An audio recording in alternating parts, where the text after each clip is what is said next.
Hello hi friends, welcome back. Dhoni గురించి అయితే మంచి అప్డేట్ అయితే వచ్చేసింది. మీరు వీడియో లాస్ట్ వరకు చూడకపోతే మీకైతే అర్థం కాదు. పూర్తిగా చూడండి. చూసిన తర్వాత కామెంట్ సెక్షన్లో కామెంట్ చేయండి, లైక్ చేయండి. Chennai super kings, CSK Mahendra Singh Dhoni ఈ పేర్లు పర్యపదార్థాల్లో లాంటివి అనడం అతిశయోక్తి కాదు. 2008లో టీమిండియా ప్రీమియర్ లీగ్ ఆరంభమైన నాటి నుండి ధోని చెన్నై ఫ్రాంచైజీలతోనే ఉన్నాడు. 17 ఏళ్ల సుదీర్ఘ ప్రయాణం జట్టులో 5 సార్లు ఛాంపియన్గా నిలిచి ఘనత సాధించాడు.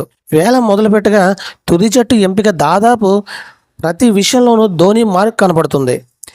ఎంతోమంది యువ ఆటగాళ్లు వరుస అవకాశాలు ఇచ్చి వారిలో ప్రతిభను బయటపెట్టే మార్గదర్శకాలు చేశాడు ధోని.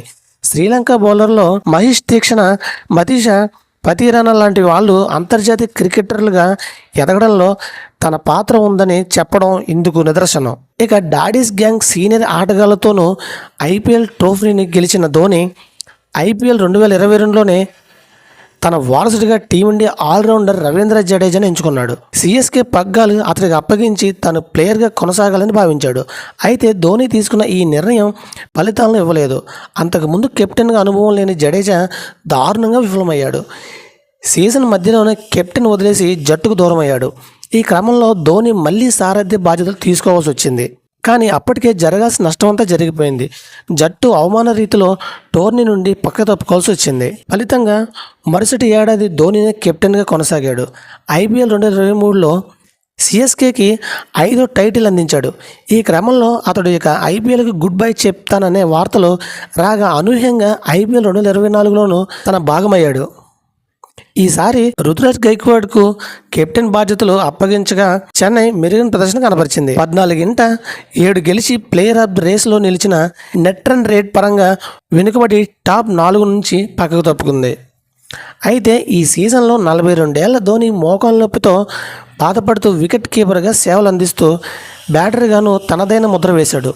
కానీ ఐపీఎల్ 2025 మెగా వేలం నేపథ్యంలో ధోని చెన్నై ప్లేయర్గా కొనసాగుతాడా లేదా అన్నది ప్రశ్నార్థకంగా మారింది.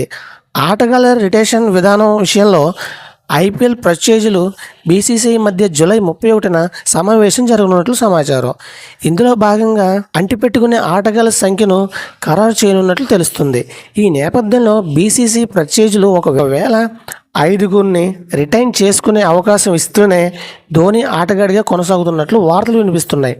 ఒకవేళ ఈ సంఖ్య 4కే పరిమితమైతే రుతురాజ్ గైక్వాడ్, రవీంద్ర జడేజా, మతీష పతిరానా, శివన్ దూద్వేలు చెన్నై రిటైన్ తీసుకునే అవకాశాలు కనిపిస్తున్నాయి.